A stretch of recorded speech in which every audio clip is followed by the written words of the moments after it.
what is in the best interest of black people. As Brother Terrence knows, my favorite people on the planet are independent black writers, and it has been my pleasure to do my best, earn a decent living, support my wife, raise my children, and make a significant contribution to the total liberation of black people. We have tried to do our best, but we have not always succeeded. The 600 writers we have helped to become published writers are the ones you hear me talk about. There were thousands that I don't always talk about, but they were important too, including the number who hate my guts. Not all writers, I might add, but they all help to make it possible for me to build a foundation and of a business that would be a vital part of the story of our time, which is our story, if it is written correctly. And the only way it is going to be written correctly if we independent black writers write and publish it. You have made it possible for me to make a significant contribution to the success of the Million Man March. I have published, printed millions of books, given guided tours of the Nat Turner Trail in Southampton County. We have been building the Nat Turner Reference Library on the land of his birth in Southampton County.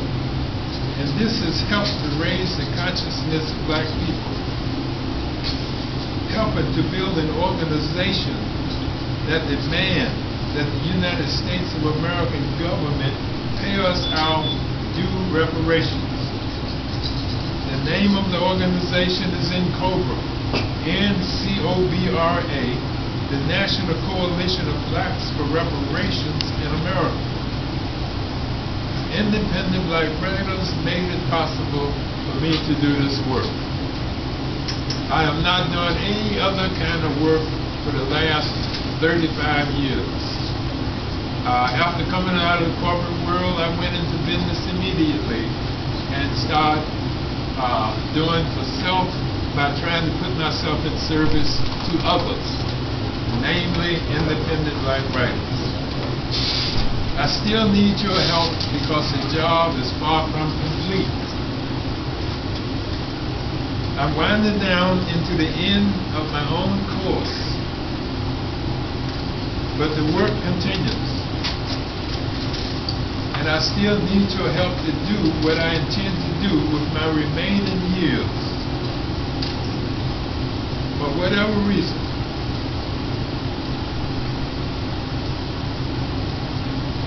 that might not have gotten done. Many of my mentors did not do this.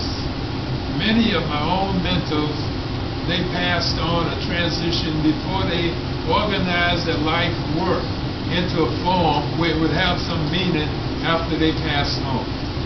So I am at a point now where I'm trying to consolidate what we have done among black writers. Some of the black writers are some of the finest minds that the race have ever had. But unless independent black writers, and I take a personal responsibility for this, unless we record what they did, they will not even make any history books. And this is some of the famous people who have helped to make it possible for us to do what we do. And I'm talking about the collective we. I'm talking about people like Amos Wilson, Dr. John Henry Clark, Dr. Ben Yakana, Hakeem Adabudi, Paul Coates. If these names don't sound familiar to you, you got to go deep into your history. But these are names that have made the difference. What made it possible for us to do what we do is independent black writers. We're able to write books and also distribute books.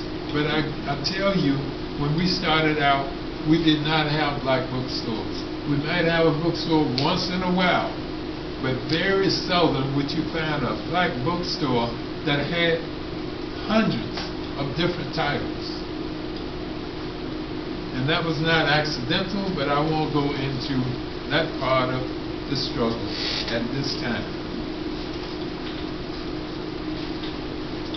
But I will say that I have been blessed where many of my mentors, I can't say they wasn't blessed because they made a contribution, but they were not blessed with someone who could kind of, the nature of their work where they could find someone who could kind of want to follow in their wake, in their footsteps, to help to preserve the history and their legacy, and then leave it as a memorial where the youth coming along, or anyone coming along who wants to correct history, it would be in a place where it could be shared.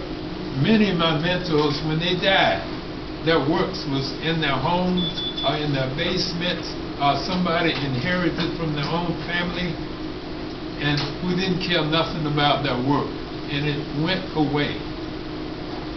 Not to be any good for us.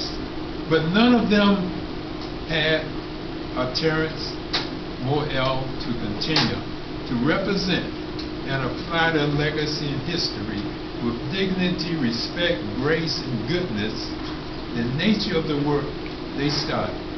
This is what I see in Terrence Morell in regards to what I have been trying to do with my life for the last 37 years.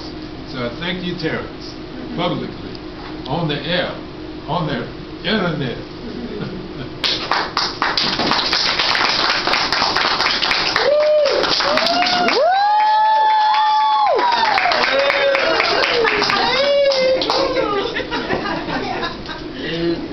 Thank you very much. That's the other thing that independent black writers do. When you get a few black writers in the same room together, they can't have anything but a good time. And this is what we're having here today. The lady just delivered the refreshments. If there's anyone here who would like to ask a question, I'll take another turn at the microphone. We got about 25 more minutes into the show. No one? All right. We actually have a radio personality in the house among writers. Okay. All right. Good evening again. This is Lady Serenity from the Heart and Soul Show, a.k.a. Rachel Berry. I want to take a moment to speak to the gentleman that is over this entire event, the gentleman that you just heard from, because he does have a legacy. And we all here are very thankful to him for being able to have a place to provide for us to show our works and our creativity. First of all, I want to say thank you to all my fellow authors that's here. You know, it's hard work and discipline that got us here today, so I'm very proud of them as well. Again, we're very proud of Terrence that he also mentioned, because he opened up the doors to us today for his grand opening, and Ms. Ellen Sutherland, who's also the mastermind behind getting the local authors to do their thing. So all the authors that are here. Also, we have a special guest in the house, gospel singer Sister Carrie Cole, who is my mother-in-law. I'm very proud that she's here. But I want to say to the gentleman that you just finished speaking with, when did you get this dream to make this happen? What happened to you on a particular day to make you say, this is what I want to do with my life? Well, it really wasn't any particular day. I come from a generation that changed the whole face of America. This was during the 1960s. Now, I did not enjoy the movement immediately when I came out of the military in the 1960s. What I did was analyze what was going on, and the movement was kind of going down then because the media was taking it out of the newspaper. So it was hard for Dr. Martin Luther King, Malcolm X, anybody to do anything worthwhile in the struggle. So I went into the corporate world to learn this trade on how to produce literature.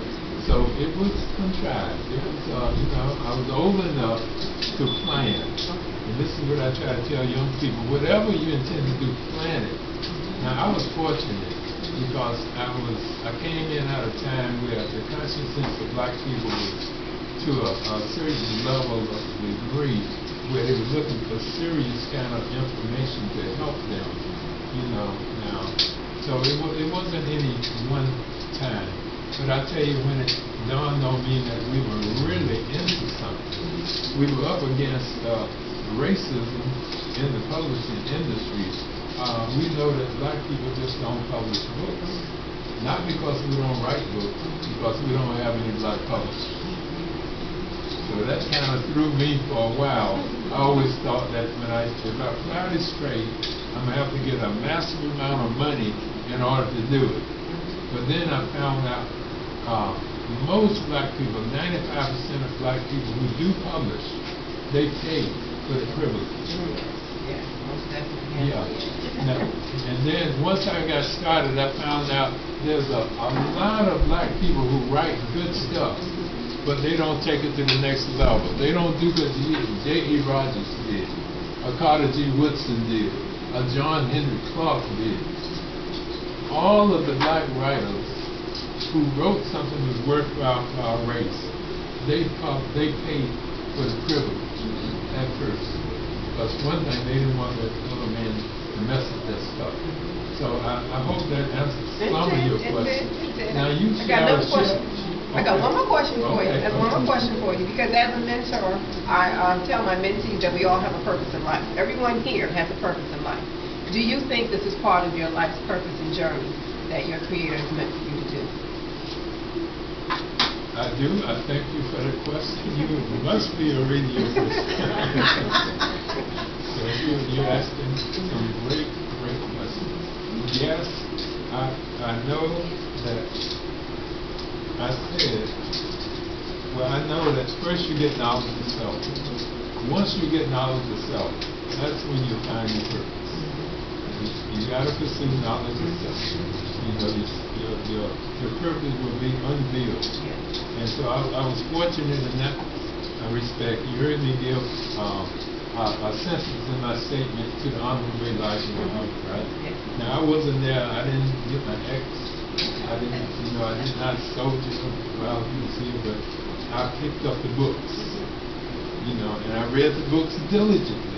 And he stressed over and over, get knowledge of self, knowledge of self. So I got knowledge of self, and I found that my purpose was actually to do my best to help to get as many books in print as written by black people as possible and earn my living without applying the trade that I had mastered. I patterned my life in preparation for this after the Honorable Marcus Garvey. I found that I was in the printing, Marcus Garvey was an apprentice printer, and I was an apprentice, So I said, well, I'll do what Garvey did. I mean, at least learn to print.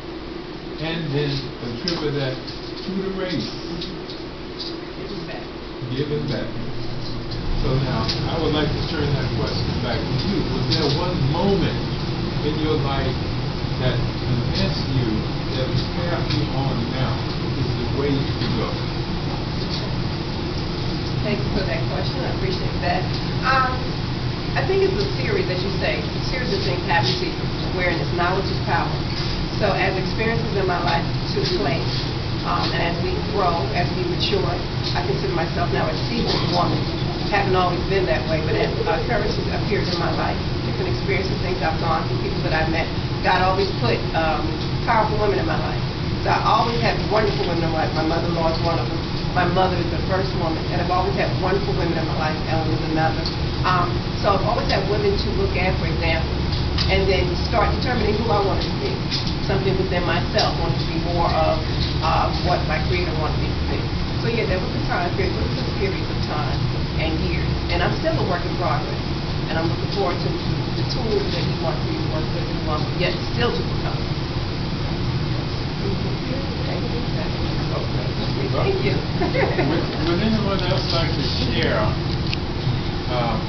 what that moment was when they realized that they now have knowledge of self and they have found the purpose for their existence? Would anyone like to share that? Yes, this is Terrence M. Moyle again. First of all, I cannot not get back on the line without thanking Brother Khalid for thanking me. And it's an honor for me to be able to take over and continue the legacy that this brother has built. We always talk about the generations. They're so far divided and they don't understand one another, and I mention that in my book. But this is a prime example that the older generation and the younger generation can come to a common ground. And what we have both in common is knowledge of self and love for our people. And that has been the common ground. And I am thankful to be able to have the opportunity, motivated, excited, and I look forward to doing everything that needs to be done. And hopefully when I'm in the position to pass the baton, there will be someone else that I can give it to that can continue on, such as the other ones, such as Honorable Marcus Garvey, Sister Sojourner Truth, and all the other black men and women that have contributed to the struggle. Again, I say peace to everyone, and thank you for your time. All right. Thank you, Brother Terrence Moyle. Now, does anyone else want to share? Come up front so you can get, I see someone taking the video on it. You always take the opportunity to promote your work. Now, okay, let's give the lady a round of applause. Someone's coming. She's got to be somewhere near my generation. She knows that we did the job during the 1960s. That's probably a little bit before. But we did the job. We did the job. And I challenge young people today, many times I say now, our people in the 1960s, we did our work to make it possible for you to be having the kind of opportunity that you have today. Now, what are you doing now that would make it easier, helpful for the generation that's coming after you? So it gives me great pleasure to share that microphone again with one close to my generation. I don't know what you mean by close. The Lord has blessed me to be 69. Soon to be 69 years old. So I know I got to be somewhere close with you. My name again is Sister Carrie Holder. I am a gospel singer, and I'm here with my daughter-in-law. She's my daughter, really. She's my daughter, Rachel Berry.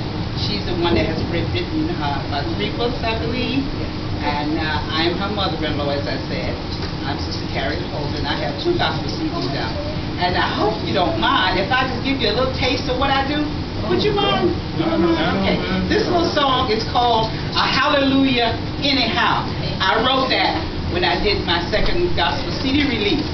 And I just showed it to my family down here on last night. And it goes something like this. A hallelujah anyhow. Yes, a hallelujah anyhow. A hallelujah anyhow. Bless his name. When I was down, Lord, you picked me up. When I was lost, you showed me the way. So I'm singing a hallelujah anyhow. When I didn't know where to turn, God was there to show me the way. I remember a time when there was no food and I was down to my last dime. He may not come when you want him, but he'll step in right on time. Now I'm shouting the hallelujah anyhow. Yeah.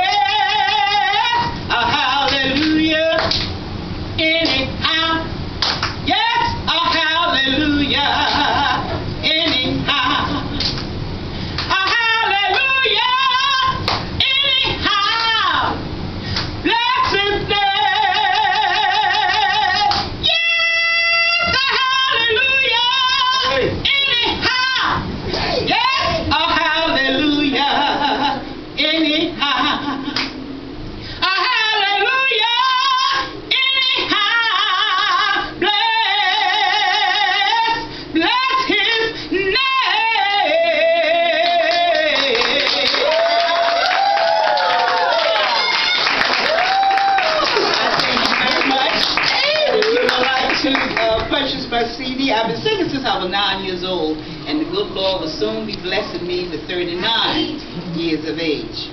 And I'm still out there singing and trying to do the best I can for the good Lord. And if you want to purchase a CD of mine, you can call me at 973-676-2201. And again, I am so pleased to be here at the bookstore, having out my daughter-in-law and along with myself. And I just praise the good Lord for a beautiful, lovely day outside.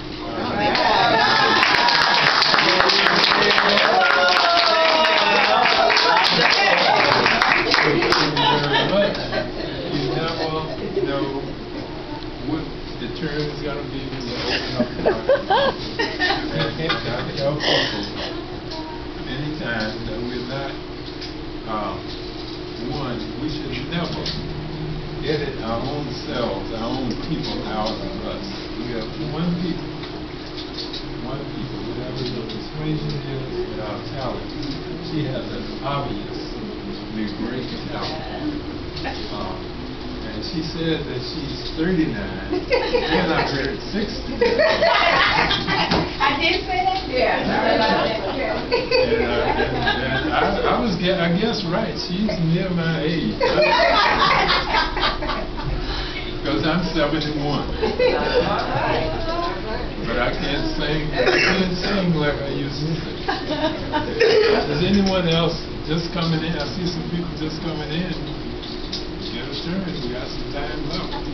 Come on over. You writing? What are you writing? No. Okay. Just a craft, Come on in. Now, we don't want anything that we're doing to stop anyone from doing shopping or patronizing this business or going to these great young writers who have brought their works to Newport News, Virginia, who's given us the honor of being here at the grand reopening. Now we have Sister Francia.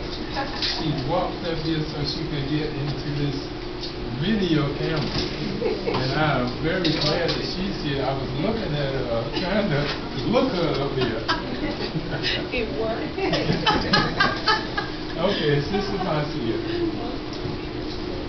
Hello, everyone. It is my pleasure to be here today. I want to give thanks to the brothers here, Brother Khalif, and also to Brother Terrence also. It is an awesome day, it's an awesome place, and we are among awesome writers and people just visiting. I have my author of my first book, and it's called Velvet. And my second book will be coming out in December. My book is on Amazon, it's on Barnes & Noble, it's on the e-reader, Kindle, it's also on YouTube. And again, I thank you guys for having me here. It gives me great pleasure to be among all these fabulous writers. Thank you very much. Now, I knew when I was trying to look her up, I figured that she would break the ice. Now they're coming, and I am so happy that now Mr. White is here. And he's looking very, very progressive and ready. You know, I don't know what you do with the day job, but it must be something important because you wrote some important things today. So we appreciate you being here, into our next group of Brother White. Thank you, I appreciate it. Yeah, in my daytime, and my line of work is a life skills coach and counselor and mentor. So we always tell the youth that we deal with to look and dress the part. So I try to live by those words as well. But I am a local author here. I'm born and raised in Richmond, Virginia. Came out here to Newport News. Tied with areas like my second home. I graduated from Norfolk State out here. So anytime I can stop through, definitely stopping through. I appreciate Brother Khalif and Brother Terrence for having such a monumental day and opening the bookstore and having such a great turnout yesterday as well as today. My book is entitled The Fully Seasoned Man's Relationship Recipe. A young author out here, trying to promote positivity within the black community. I also have a book coming out called Finding Chris, My Father. It's coming out in December, where it's talking about me finding my biological father and the struggles that young black men grow up with when they grow up without a father. But I was fortunate and blessed enough to be able to find my father 4 years ago at the age of 27. So I appreciate the support. Like I said, y'all support every young and seasoned author, every local author that you know. Support them all, because it's hard when you put your time and effort into it and your money. These are self-published authors, so it's usually coming out of their own pockets for the most part. So support everybody that you see or hear. Here, check out their websites. My website is lifelovereligion.com. My book is on Amazon, Barnes & Noble. Support the bookstore, UBUS, Books Plus. Support Newport News, Tidewater. Representing everybody that's here today. Support each author and take the time to read the book. Give feedback. We love to hear truism and positive feedback. So make sure you do that. And also, we're local, so you can reach out and touch us. So find the websites, the phone numbers, and look us up. And sometimes we may be able to help you to do help you to find your gift and help you to do what you're able to do. So I appreciate everybody who's listening today. I appreciate Brother Terrence and Brother Khalifa.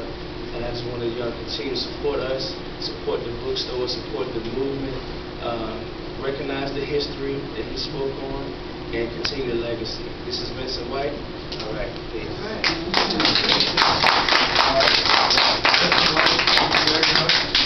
And I saw a young man coming up in a red shirt, looked like he was about 5 or 6 years old. I don't know who he is. He related to That's my son.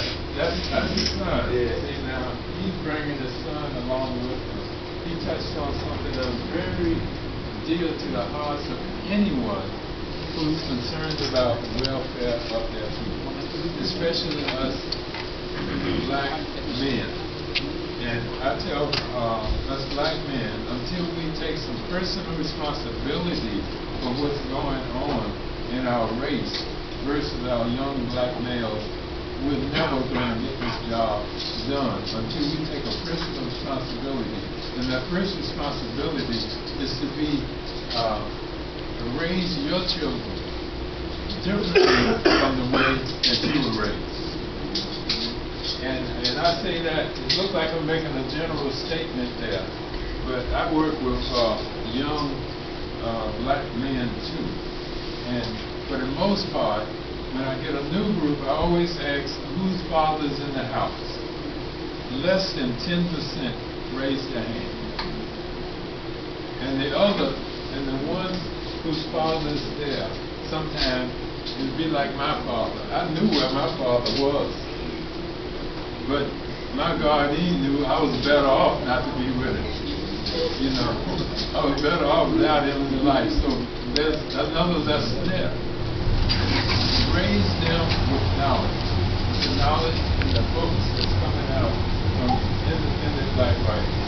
So independent black writers, black people have done the job in producing the literature today. We have done the research, and now we have mastered the process of getting it into print.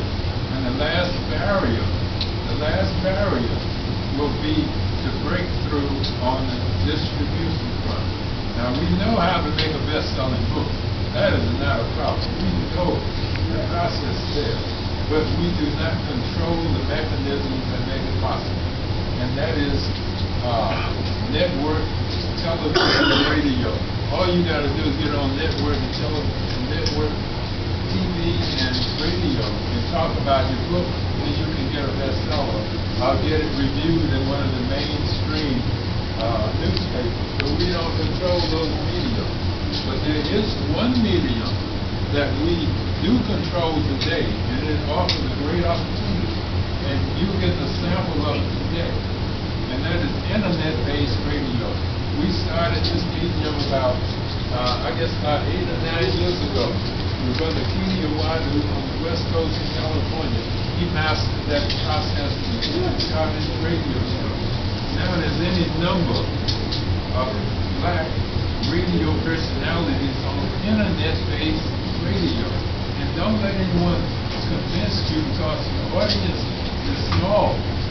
You don't have a lot of people calling in during this show, but most of them, they archive. So people can go there at their will. If they happen to hear you at a program someplace, in person, or sign your book, they can go there and pick it up. But one of the things I wanted to offer to the black writers that was here today was an opportunity to help UBUS sustain a radio network into the internet. Now, black people don't control this mainstream radio station. It's just too expensive. Even if you could get a frequency, you couldn't afford to buy it. You couldn't afford to buy it. But we can get on internet-based radio just like you can go on Facebook and things like that and have a show. Now we can, what I was wanted to propose is that I have a radio account at Blog Talk Radio, and it costs me to be there, not much, but it's just some expense. But I could produce a show, maybe 15-minute shows for whatever writer would like to be a part of having a regular a method of getting the message out about your work on the internet, on radio. You can go to Blog Talk yourself, and I'll show you how to do that. Now you can talk to me offline or off the air, and I'll tell you exactly how to do it. Or you can come under the banner of UBUS, namely the Nat Turner Library. This radio station show here is called the Nat Turner Library. And usually I do my shows from the African room at my home down at the Nat Turner Library building. That's what I'm calling my own home now, the Nat Turner building. But that's where I do my shows from. But if anyone's interested in a radio show, please see me and we can discuss ways to do it. 15 minutes, half an hour. That'd be nice. So now, we're coming down to the end, and if there's anyone else who'd like to get in on some of the talk, I see you, brother. No? Okay. So we're gonna close this show out. We started out to give some coverage on the in person at the reopening of UBUS. The store is located at 2005 25th Street in Newport News, Virginia. 2005 25th Street in Newport News, Virginia. And let me get the telephone number. Telephone us at the store. 757-643-3854. That's 757-643-3854. And this will not be the last that we're going to hear from UBUS Books Plus. UBUS Books Plus. This next week from UBUS Bookstore and Newport News, Virginia, signing off. Thank you. Have a good day. Have a good life.